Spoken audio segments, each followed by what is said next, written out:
नमस्ते। हर साल ना भारत सरकार एक तरह का रिपोर्ट कार्ड निकालती है। ये देश की इकोनॉमी का रिपोर्ट कार्ड होता है, जिसे हम इकोनॉमिक सर्वे कहते हैं। बेसिकली ये बताता है कि हमारी अर्थव्यवस्था की सेहत कैसी चल रही है और आगे के लिए क्या प्लान्स हैं। तो चलिए आज इसी रिपोर्ट कार्ड को थोड़ा खोलकर समझते हैं। तो सवाल यही उठता है कि एक ऐसी दुनिया में जहां चारों तरफ अनिश्चितता है, बड़ी बड़ी इकोनॉमीज मुश्किलों से गुजर रही हैं, वहां भारत की कहानी क्या है? मतलब हम असल में कैसा परफॉर्म कर रहे हैं? क्या हम इन चुनौतियों का सामना कर पा रहे हैं या फिर कुछ नए मौके बना रहे हैं? और जवाब जवाब मिलता है इस एक नंबर में, 7.5%। जी हाँ, ये इस फाइनेंशियल ईयर के लिए भारत की एक्सपेक्टेड जीडीपी ग्रोथ रेट है। अगर इसे आसान भाषा में समझें तो इसका मतलब है कि जब दुनिया की बड़ी बड़ी इकोनॉमीज की रफ्तार धीमी पड़ रही है, भारत दुनिया की सबसे तेजी से बढ़ती अर्थव्यवस्थाओं में से एक बना हुआ है। कमाल की बात है ना? अच्छा, तो इस पूरी कहानी को समझने के लिए हम कुछ हिस्सों में बात करेंगे। पहले देखेंगे भारत के आर्थिक संकेतकों को, फिर सरकार के बजट को समझेंगे, उसके बाद मुद्रा और कीमतों का मैनेजमेंट देखेंगे, फिर दुनिया के साथ हमारे रिश्ते, हमारे विकास के असली इंजन क्या हैं और आखिर में भविष्य के लिए क्या तैयारी हो रही है। तो चलिए शुरुआत करते हैं सबसे बड़ी तस्वीर से, भारत के इकोनॉमिक वाइटल्स यानी आर्थिक संकेतक। ये समझने की कोशिश करते हैं कि अर्थव्यवस्था की हेल्थ ओवरऑल कैसी है और वो कौन सी ताकतें हैं जो इसे आगे बढ़ा रही हैं। हम बार बार जीडीपी का जिक्र करेंगे, तो पहले ये समझ लेते हैं कि ये है क्या।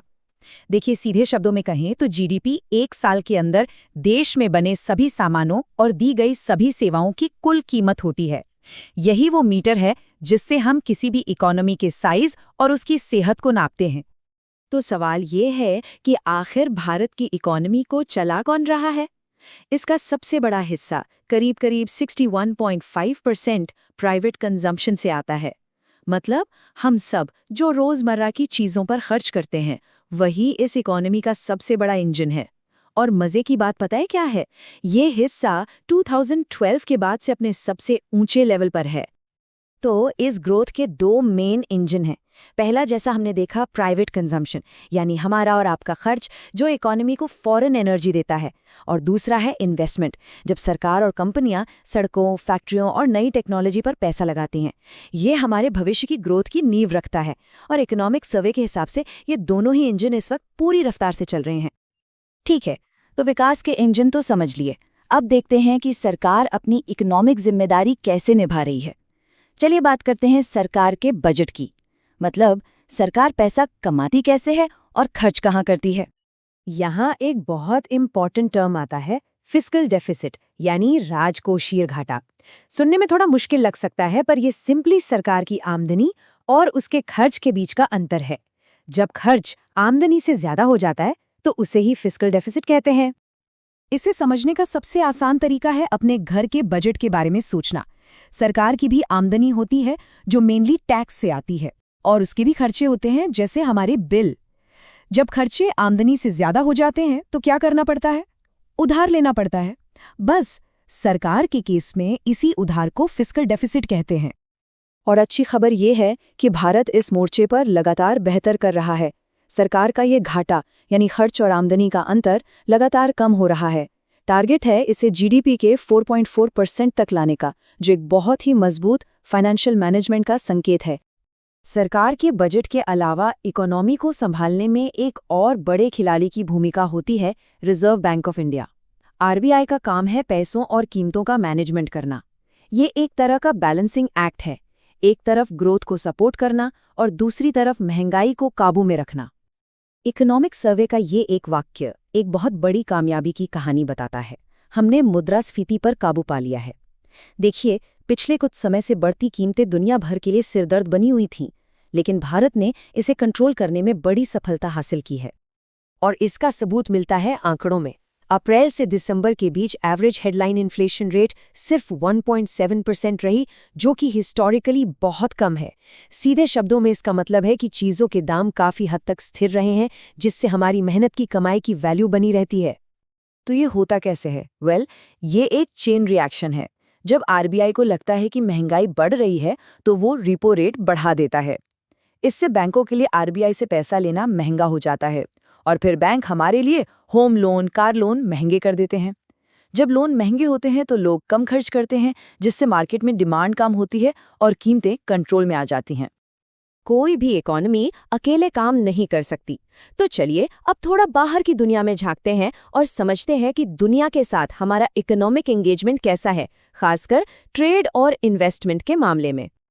यहाँ एक बहुत ही एक्टिव पॉलिसी दिखती है। भारत लगातार अपने व्यापारिक रिश्ते बढ़ा रहा है। पिछले 5 सालों में 8 नए फ्री ट्रेड एग्रीमेंट साइन किए गए हैं। ये एक सोची समझी स्ट्रैटेजी है ताकि भारतीय प्रोडक्ट्स को नए बाजार मिले और ग्लोबल सप्लाई चेन में भारत की भूमिका और मजबूत हो सके। ये आंकड़े दिखाते हैं कि भारी झटकों से निपटने के लिए भारत कितना तैयार है। पहला, हमारा विदेशी मुद्रा भंडार यानी फॉरेक्स रिजर्व्स लगभग दुगना होकर $701 बिलियन हो गया है। ये किसी भी मुश्किल वक्त के लिए एक सुरक्षा कवच है। दूसरा, बाहरी कर्ज कम हुआ है। और तीसरा, हमारा इम्पोर्ट कवर 8.9 महीने से बढ़कर 11.1 महीना हो गया है।